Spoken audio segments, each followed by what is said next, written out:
Got it. Okay, great. Thanks, everyone. All right, let's go to the next slide then. All right. Welcome, everyone, to the Santee Cooper Spring 2023 Cycle Evolve Grant Application webinar. We have designed this webinar to help eligible Santee Cooper commercial customers apply for the Evolve grant. This grant is meant to fund transportation electrification projects, such as research and assessments, outreach and education, charging infrastructure, and fleet conversion projects. Next slide, please. One more logistic as we move through the presentation. Again, please type questions into the chat box. We're going to have a Q&A at the end of the presentation. The presentation slides will be about 45 minutes, and then we'll have about 15 minutes for Q&A. All right, let's go. Next slide. And a quick agenda here. This webinar in total will be about an hour.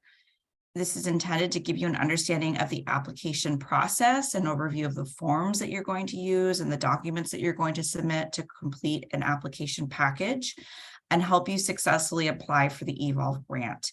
And again, if you have questions, please enter them in the chat box as they come up, and we'll get to them at the end. And if we don't get to them, you can email us at e-mobility@santeecooper.com, and we'll have that email pop up throughout the presentation so that you know who to contact. Okay, let's get started then with some introductions. All right, so on the webinar today, we have Timothy Suggs and Stephen Royce. They are our awesome Santee Cooper Evolve Grant Program leaders. We also have Stephanie Starr and myself, Vanessa Perkins. We are your delivery contractors supporting Stephen and Tim with this program. We're very happy to be here, and we're excited that you're interested in the grant. We're going to turn off our cameras really quick because we're going to be showing you a lot of different papers and forms and slides, and we don't want to make it too complicated with the cameras on. So with that, we'll turn off our cameras and we'll get into the grant purpose and some of the forms and processes. Okay, grant purpose. Let's go to the next slide. So the Santee Cooper Evolve Grant Program is meant to encourage EV awareness, EV standing for electric vehicle, and adoption to local communities to encourage the benefits that they can bring to come to the local communities in South Carolina. Electric vehicles, or EVs, can generate significant social, economic, and environmental benefits locally. For example, they have zero tailpipe emissions, which can contribute to improved local air quality. This grant helps eligible commercial customers apply for up to $25,000 of grant funding to get started on their EV journeys. This is a competitive grant and funding is limited. It is not guaranteed if you apply. So what we're going to do in the next few slides is review the application materials to help you prepare a strong application. All right, next slide. So a quick overview of the process. All of you have probably visited the Santee Cooper Evolve website. We encourage you to check that out. We're going to be referring to that throughout the presentation. Once you have read through the program information on the website, and we would like for you to peruse some of these materials that are posted on the website, we're going to go through them now. You're going to want to fill out the applicable documentation that you download from the website, and also that must be submitted along with these forms to complete your application package. Again, all documentation for a complete application package and any questions that you might have about the program or specifically for your project should be submitted to e-mobility@santeecooper.com. So we have a snapshot on the Evolve website of 3 hyperlinked forms here. I want to start reviewing with a live demo of the Evolve grant application form itself. So we're going to jump to that form.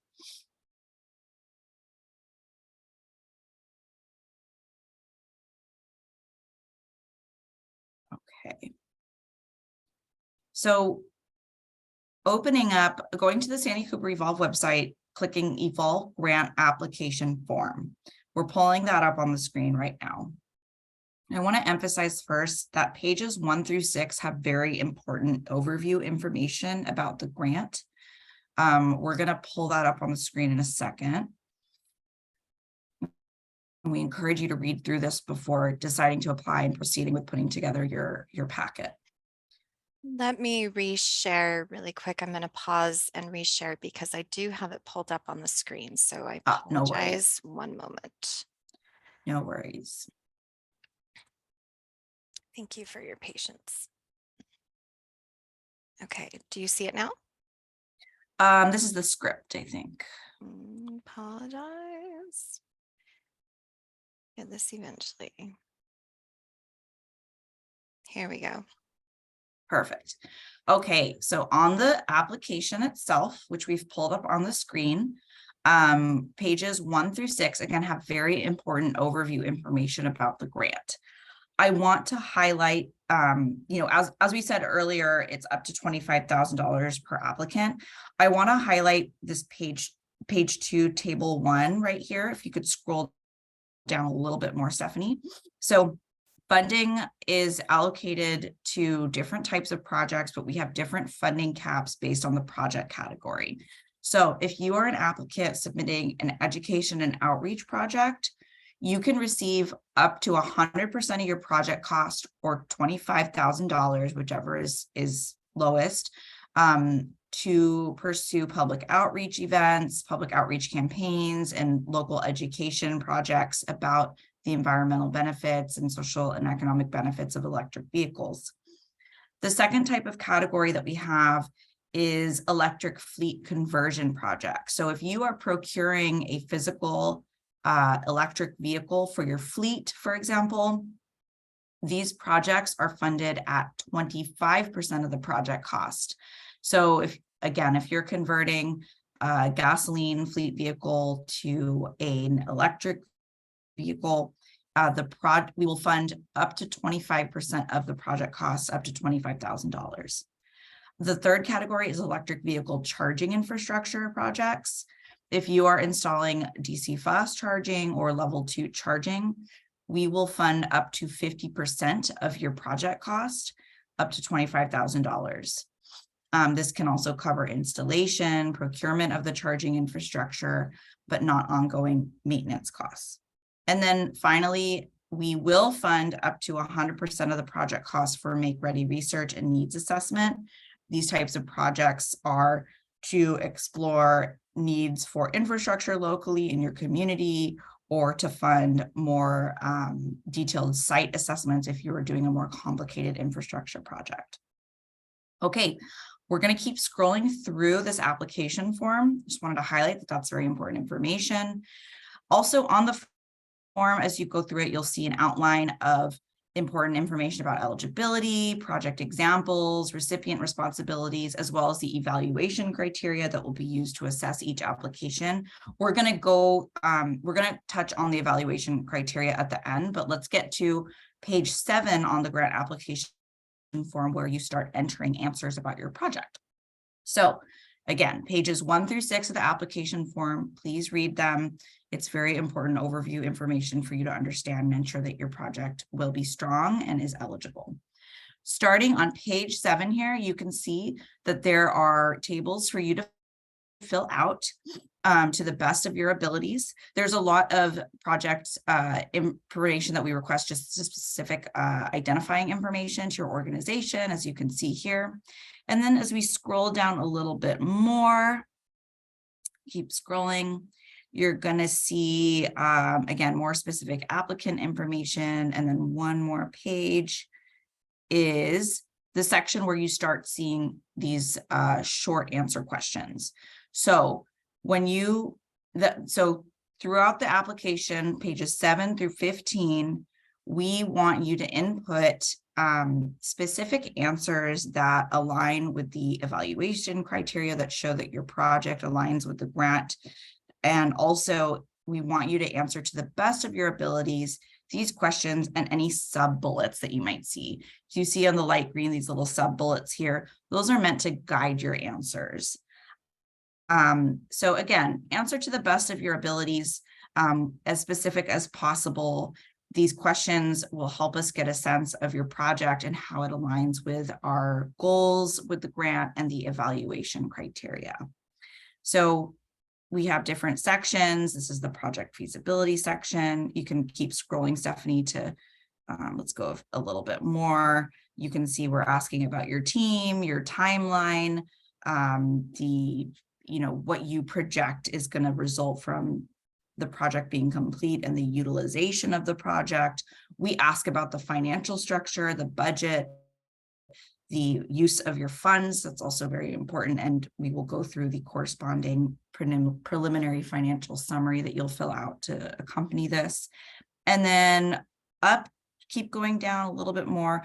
We ask for more information about your organization and the community that it serves. Again, you'll see sub bullets in these questions. We would like for you to answer those. They're meant to guide your answer and help you get as specific as possible in your response. And then finally, on page 15, we have some optional questions. I want to touch on these. They are optional. This is more information that you can input if it is applicable. It will only strengthen your application. It's just to get a little more insights for us on your project, who it will serve, the type of data that it will produce. It, again, might not be applicable to your project. That's why we've made them optional.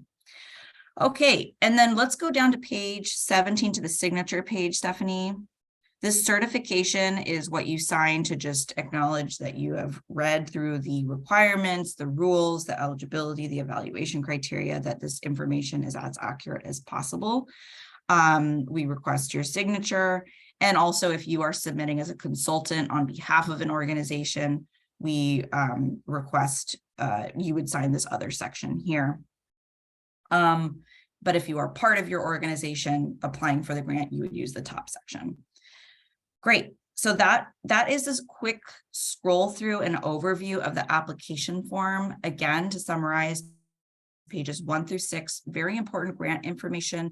This defines the funding caps, the types of projects that we're looking for in the corresponding funding cap, eligibility, evaluation criteria, recipient responsibilities, and it also has a few project examples. Please review pages 1 through 6 before answering the questions in pages 7 through 15. Note that at page 15, there's some optional questions. You don't have to answer these. And then make sure to sign the certification page. Great. So what I want to move on to next, so we're going to cover there's not just the application form that you submit for the grant. We have a list of corresponding required documents that we're going to keep going through. So I want to cover that really quickly. So moving on to the application checklist and the required documents for all applications. So this is at the bottom of the application form. Note that for this cycle, your application packet is due May 1st. We want you to send it to e-mobility@sandycooper.com. You can send attachments or compile everything into one document. Please be sure to use this checklist below before submitting. So I'm going to go through the checklist really quick. If you could scroll down a bit, Stephanie. Okay, great. So required documents for applications. There is this application form that we just went through. This is on the website for you to download and fill out. We also require a preliminary financial summary. This is a template. It's an Excel template that is listed on the website as well. We're going to do a live overview of how to fill out this template in a second. I just want to emphasize that this is required for all projects. We want to know the financial structure of your project and budget with this form. The next item on the checklist is for projects who are, if you are an applicant with another grant that is going to be used to fund this project, in other words, your organization is not contributing funds but has secured another grant, we would like some sort of documentation showing that you have secured that source of funding. Note that if you are just matching the funding internally, like your organization is going to pay for 50% of the project costs, and then you're asking for Sandy Cooper grant 50% of the project cost, then you do not need to submit evidence or documentation of this external funding source. A project development timeline is the third checkbox. This is very straightforward. It can be a Word doc, it can be a Gantt chart. It's a schedule where we would like to know important key milestones for your project and ensure that it will complete within the time frame of our grant. That is required for all projects. And then the fourth checkbox on this list is a letter of support. Again, if you are a consultant supporting an organization and the organization is going to receive the grant, then we would like them to submit a letter of support acknowledging that you are helping them. But if you represent the organization, you are a part of it, for example, you work for the city that is applying for the grant, you do not need to submit this letter of support. We know that you are part of the organization. Let's scroll down a little bit more. So that checklist is for you to consider no matter what type of project you have. This checklist here, note it is called required documents for applications with physical assets. That means this only applies to projects where you are procuring a vehicle or procuring charging infrastructure. If you're doing an education outreach campaign or research assessment, you do not need to submit anything to go along that corresponds to this checklist. But if you are doing charging infrastructure, an EV, or you're combining, doing a combo project where it's an EV and a charger, or it's a needs assessment and a charger, please note, we need you to take a look at this checklist and submit some of this documentation. So the first thing we would need is specs. If you're getting a vehicle as part of your project, if you're getting a charger, please send us spec sheets of the make and model of your vehicle or the make and model of the charging infrastructure that you're procuring. We also would like to have some sort of site evaluation. We would like to have some sort of documentation that shows where the vehicle that you're procuring is going to be housed, or where the charging infrastructure that you're installing is going to be housed. This can be from your electrician, your electrical installer, your design and engineering firm. This can be from your facilities team, something that has to do with the physical site and gives us more details into where the asset will be housed. Excuse me. The next item on the list for physical asset projects is a cost estimate. We would like to see proposals, vendor contractor bids, or contracts to support your documentation and back up your financial summary. We would we would like to review this as evidence that shows that you have an understanding of the cost. It will back up your budget and your feasibility of your project. And the next item, if again, you're procuring something like a charger or an EV, a project with physical assets, is we need a site control agreement, something that shows that you have permission and own the site that is going to receive this infrastructure or vehicle. And if you don't own it, say you lease a site, we need to know that your landlord approves of this project. You can submit a landlord consent form, which we'll cover in a second. That's also listed on the website. So it's pretty straightforward. Not all of these items will apply to you, but just make sure that you understand your project category and position as an organization or position as a consultant. If you're unable to provide any of these items, you can list why and tell us which one in the box below here. So now that we've done required documents and explained what a full application package is in addition to an application form, I want to hand it over to Stephanie to do a live demo of that very first item on the list that applies to every type of project. This is on the website. It is the preliminary financial summary. She has it pulled up on the screen and is going to provide some directions to you. Thank you. Thanks, Vanessa. As mentioned, this is the preliminary financial summary spreadsheet.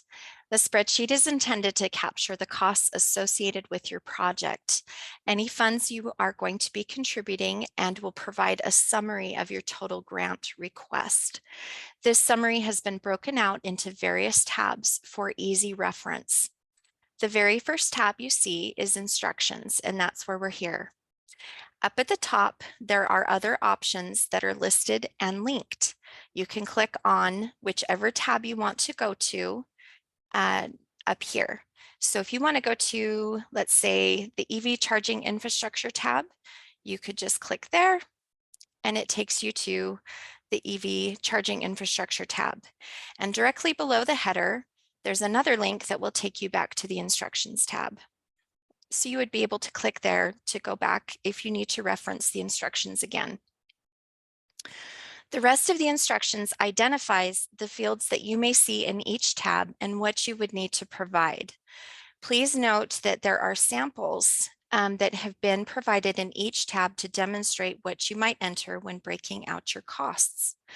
So I will proceed with a live demonstration of how to make the entries within the spreadsheet and what it will look like when those entries are complete. For the sake of time, I will not be filling out every tab.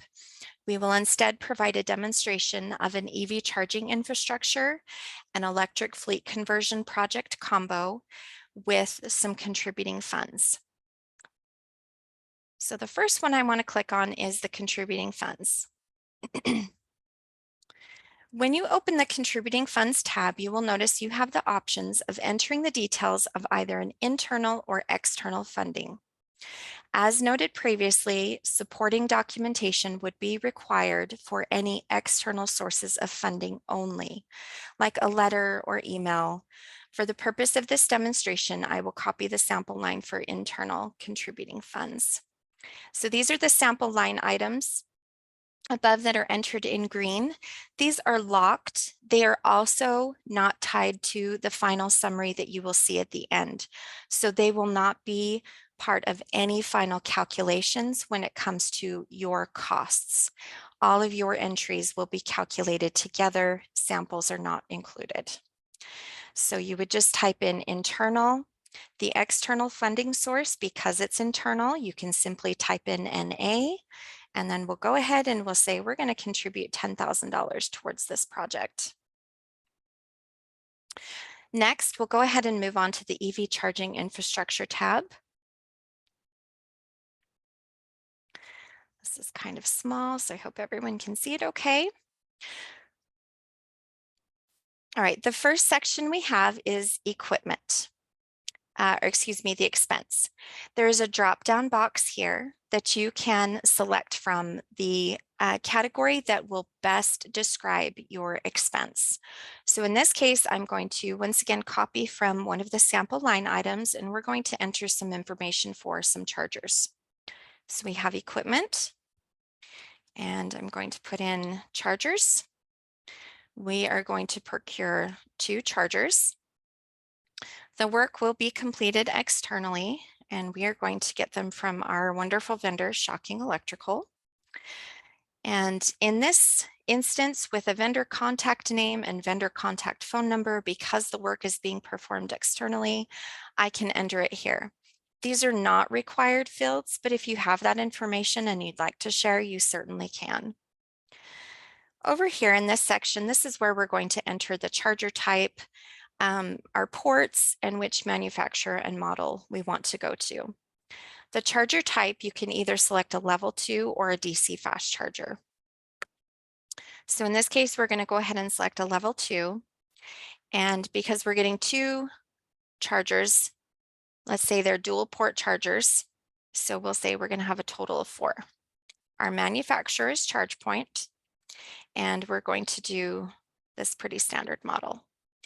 And we'll take this expense that was from the sample.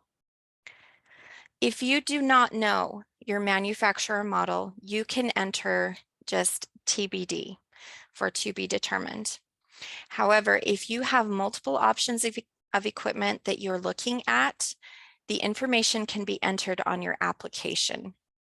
We just like to know what you're exploring, but it does not have to be determined and exact, understanding that some applicants need to go through a bidding process, and that they may not be able to have that decision made at the time of application. So next, we're going to move on to the electric fleet conversion tab. Similar to the EV charging infrastructure tab, we have similar categories. The only one that you may see missing here is that we do not have vendor information. Vehicles are pretty easy to procure. We don't necessarily need to know if you're getting it from a dealership or purchasing it online, as long as you have it. So under the expense description, we would detail it as an EV purchase. And our expense is that we are, like the description, this is an EV for a community car share program. We are getting one. And then under the electric vehicle information, you can select either BEV or PHEV. So BEV is a battery electric vehicle, so that's all battery, or the PHEV is a plug-in hybrid electric vehicle. So for the purpose of this demonstration, we'll go ahead and copy what the sample line item is, and we're going to go ahead and get a Volkswagen ID4, and we will enter the cost that was submitted. Okay, and then next we are going to move on to our financial summary. The financial summary at the end, this is going to give you the budget totals. So there's locked columns, columns A through D, and then column F.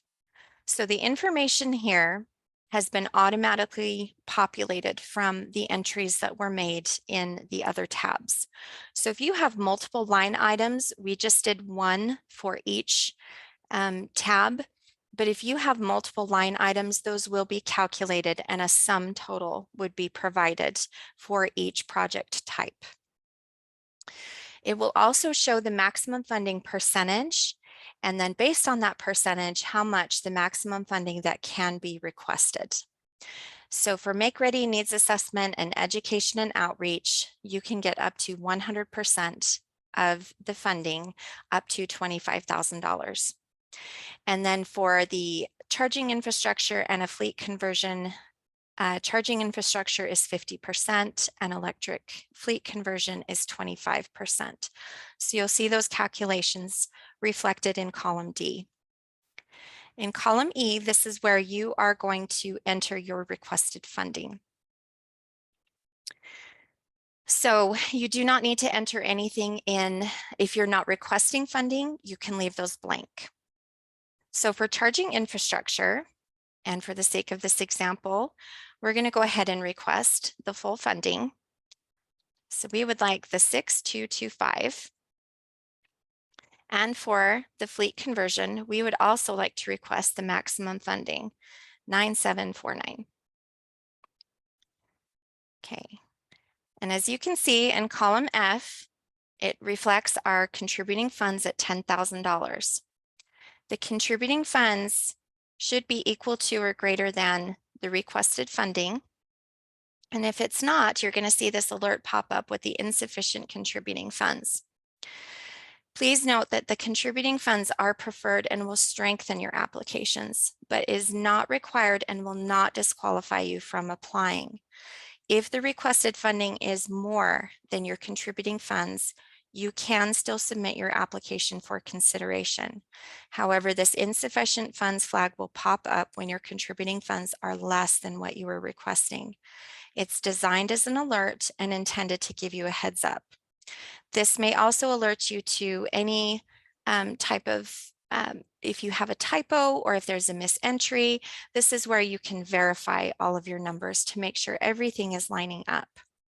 If this is in fact the correct number, you can go ahead and adjust here. You can go ahead and reduce. So we could do $5,000 here and then 5,000 here. So if we're equaling, we're saying we're going to only be requesting the $10,000 to match our contributing funds, that alert will go away and you will not see it anymore.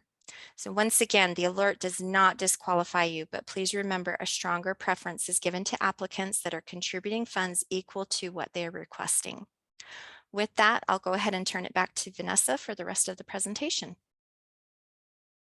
Cool. Thank you so much, Stephanie. All right, let's pivot. So again, the financial summary is available on the Evolve Sandy Cooper website. Same with the application form that we went through. I also want to touch on one more form that you will own that the landlord consent form, which is on the website. This again is only if you are doing a project with a physical asset, such as an EV fleet project where you're procuring a vehicle, or something with a physical asset, or if you are procuring a charging infrastructure project and you do not own your site. If you lease, for example, the site where the electric vehicle or the charging infrastructure will be housed, then we request that you fill out a landlord consent form and so that we can know that your landlord approves of the project. So pretty straightforward. It's listed on the website. I want to pivot quickly to the website one more time, to the PowerPoint one more time, where we have a screenshot of the, exactly, yes. So we have a screenshot here of the website and the frequently asked questions. That's a really good resource for you to review as well. So under the FAQ, you'll see these green bars, and there are sample applications and sample financial summaries for you to review. So those two forms that we did a live demo of, the application form with questions and answers filled out, and the Excel spreadsheet, the preliminary financial summary that corresponds to each type of project. These samples are listed on the website. These are not meant to be limiting. They are just for you to refer to. Again, as you fill out everything, the more specific you can be, the better, and make sure it corresponds to your project. Thank you so much. Let's go to the next slide. So you've reviewed the website. You've reviewed pages 1 through 6 on the application form that is listed on the website. You've thought through your project, filled out your application form. You've downloaded your financial summary and filled it out. Assembled any other corresponding documentation that you must submit, and completed your application packet. Once you've done that, please go through that checklist one more time and send everything to e-mobility@sandycooper.com with Evolve Grant in the subject line. You can send us everything as a PDF with attachments as a PDF. Send the financial summary as an Excel spreadsheet, please. And then if you need to compile attachments into a single PDF, that is also fine. Please submit everything by May 1st this year for this spring 2023 program cycle. One more slide I want to touch on is the evaluation criteria. I mentioned this at the beginning. This is explained on pages 1 through 6. I think it is on page 6 of the application form, table 3. These are the 5 main categories that your project is going to be evaluated on, because this is a competitive grant. Please note, feasibility, utilization, and use of funds have a lot of specific questions. We will want detailed answers, and for you to pay attention to the questions relating to these categories especially. The 5 categories in total are feasibility, utilization, use of funds, innovation, equity, and additional benefits. So your project, as it relates to these 5 categories, we're going to evaluate your answers, your documents, the rules of the grant, the eligibility requirements, and every grant will be evaluated. And those who we decide to award will be notified of funding by July 31st. Okay, next slide. So quick closing summary. We have started accepting applications. They are due May 1st, and then notification and selection will happen by July 31st, 2023. Maximum funding per applicant is $25,000.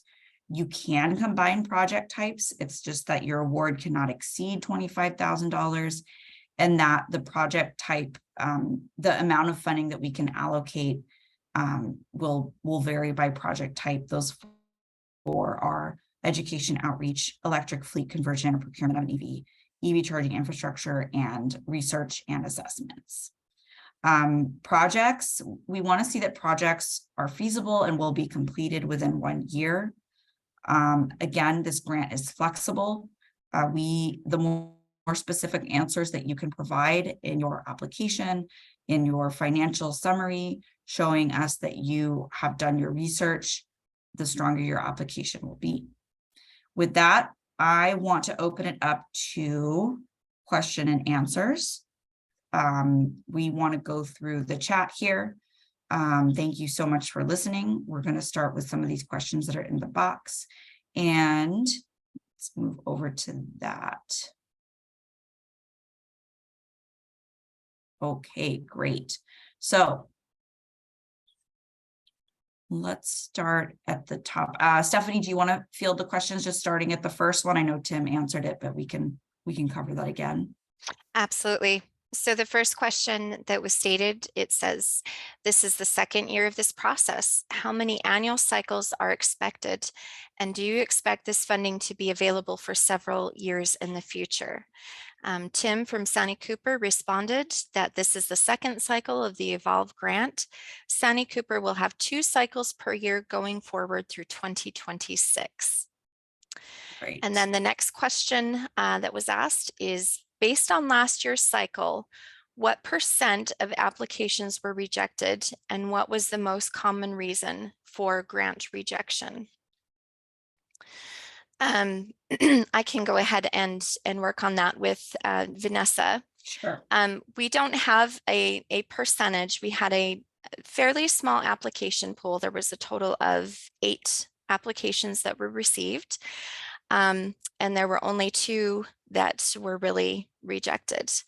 The most common reason for the grant rejection had to do with the project feasibility and the utilization, with the timeline, and also with the application and how well it was put together, the answers that were provided. So a lot of the emphasis throughout this presentation, ensuring that you have thought through your application, you know what you want to do, you are mitigating your risks, you have a backup plan, you are addressing the questions that are within preparing, really. That's what it comes down to. Vanessa, any additional thoughts there on last year's cycle? Yeah, exactly. So we want to see that you have done your homework, you have researched and thought through your project. One thing that you can plan a project and have a project concept, but anytime you have a project and a plan, of course, as you execute it, things might be a little bit different. So by showing us that you have some solid cost figures, you have spoken with experts, you have a team internally that is prepared and understands how to proceed with the project, can get it done within a year, maybe has addressed supply chain issues and or other types of potential risks to the project, has financial backing of the project, that really strengthens your application. And as Stephanie went through on the financial summary, projects that do contribute matching funds, you have a higher chance. That was something else that really made for a strong grant. And also, there is, like I said, there's uncertainty when you put together a project plan.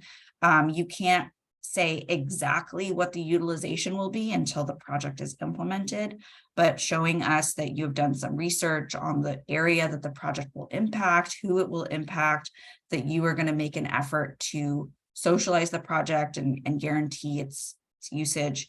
All of that gives us some certainty and reassurance that it will be not only a feasible project that will complete within a year, but have a lasting impact. Does that help? I think anything else you want to add? Tim, did you want to add anything there? No, ma'am. I think you guys summed it up. Okay, great. If there's no other questions in the chat, I do want to just emphasize one more time, and I'm going to type this in the box here. We are available for support. If you have questions specific to your project, if you have questions about the rules of the grant, if you need more guidance aside from this webinar that we have created with the forms, you can reach out to us. e-mobility@sandycooper.com is the contact email for the program. Questions will be fielded to Timothy Suggs and Stephanie Starr. We can't give you the answers to your application, but we can guide you and review what we have covered in this webinar with you. And again, if you have really specific things that are not addressed in any of the instructions, or maybe the type of category you're a little bit unclear on what your type of project is, we can help you identify that as well. So with that, I wanted to say thank you so much, everyone, for tuning in. Thank you for your interest. The recording will be posted on the website. You can reach out to us, e-mobility@sandycooper.com. May 1st is the due date, and we are really looking forward to seeing the applications that you all submit. Thank you so much and have a wonderful rest of the day. Thank you, everyone.